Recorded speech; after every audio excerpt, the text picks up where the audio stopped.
currently Boyadjian at Countryside Arena. We're a little over 2 hours away from the first OUA hockey playoff game to take to the ice in Sudbury in more than 15 years. Sasha, the only way that weather will affect these golfers, keep them away, would be if it was lightning. But even with the conditions going against them, this course is still pretty tough to play, even for those who are here regularly, including 17-year-old Ward Kyle. He's one of the city's best multi-sport athletes, but last year turned his attention mostly to golf. So the pro here at the ID thinks he has a chance to make the championship flight. Does that sort of set the bar in terms of where you want junior hockey to be? Is the CHL executing? I think so. I mean, we can always get better. Hockey Canada in general is no different. There's a lot of things that we need to look at and improve upon for sure. I think the game in general can always look at that. The CHL does that as well as anybody and more often probably than most, quite honestly. So for me, I like the fact that they operate every single day with a clear conscience, with one thing in mind, and that's making the experience special for the players. Now, in terms of growing junior hockey, when you get that kind of reaction for one event, do you think it can get bigger? I don't know if it can get bigger. I think it can get better.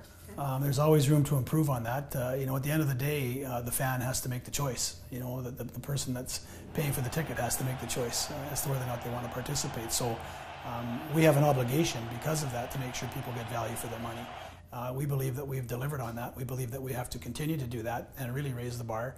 At the end of the day, if we can do that on a regular basis, I think we'll fill rinks in perpetuity. If we have that event every second year, I think we'll do a good job of making sure that Canadians get an opportunity to be a part of it.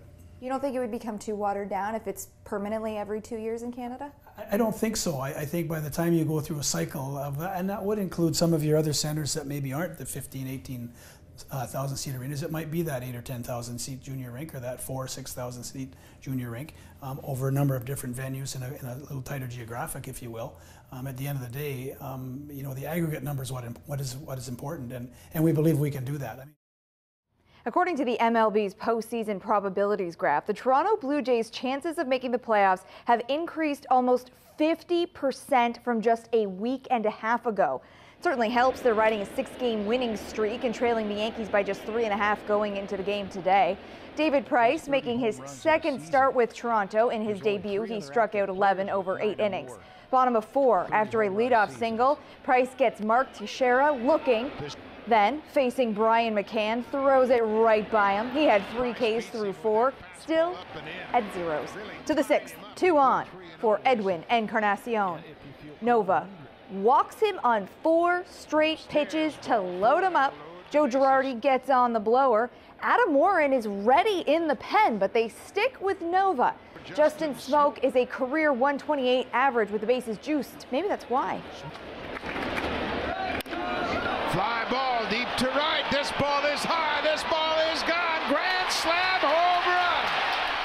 And that's why they probably should have pulled Nova. Smoke's first career grand slam ends his day. Jays take a 4-0 lead. Back to Price. Bottom 6, he strikes out Chris Young. Then Alex Rodriguez goes down swinging. Price went 7 innings, giving up no runs, 2 hits, and striking out 7. Jays pick up their 7th straight win. It's a shutout, 6-0 in the Bronx.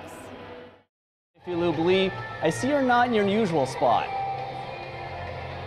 No, you're right, Isaac. I wanted to give our viewers a behind-the-scenes look at the Wolves bench, how things get set up here. We're starting with the sticks. Now, I thought Matt Schmaltz was going to be the only one that's taller than me, but I'm obviously a lot shorter than I thought I was because these are all quite a bit bigger than me, actually. We move now over to the pucks here. We've got this setup. Jake Harris needs at least 6 of these ready for warm-up in order to get out there because everybody's got their own little idiosyncrasies.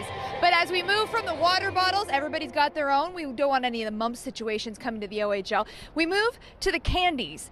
And to find out what that's all about and why those are back here, I went straight to the man in charge. Here's something special to the Wolves bench that I've noticed, though. What's up with the candy? That's just something instead of chewing gum. Now this end of the bench is where the backup goaltender sits. He's obviously in charge of letting the players on and off the ice. Tonight that will be Sam Tongay as Troy Timpano returns to the Wolves lineup for the first time since suffering an upper body injury. On the other side of the ice, where the Belleville Bulls will be sitting, they've got 3 players back in the lineup, including their starter Charlie Graham, Jordan Subban, as well as Stephen Harper, no, not the Prime Minister. They were all a healthy scratch last night in North Bay, but Isaac, they are back tonight. You're on fire, Lee, tonight. Thanks for this. That was CTV's Lee Boyadjian.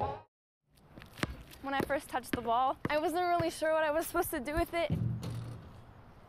And I remember being so disappointed in myself, and I was frustrated. After going out to a couple more practices, I started getting the feel for it, and little by little, I started improving. In the 5 years since that first experience, Adliane Samir has become one of Sudbury's young basketball stars. But because she's in Northern Ontario and in Sudbury, you know, not a lot of people know her, but it's a matter of time. What's it like now to see them surging again and the team that you were a part of for so long succeeding again? Yeah, I think it's great. I think we need to get back to that winning track. The guys are doing a great job, and hopefully we can continue to go that way, and hopefully we can win another. Why keep coming out? Why keep giving back to the community? Because that's what we should do. Sometimes you have to realize where I came from. I came from a small town, only maybe 16,000 people. So I know what it is to be down. I know what it is to be up. So it's more than just baseball. Yeah, it's more than baseball. Baseball is only one thing, and this is about life. One advice that my dad always used to tell me is like, if you want to succeed in this game, you have to work hard. And you can control your own destiny. Nobody can do it for you. I think that's the perfect way to end off. Thank you so much for taking the time. I appreciate it. Thank you very much.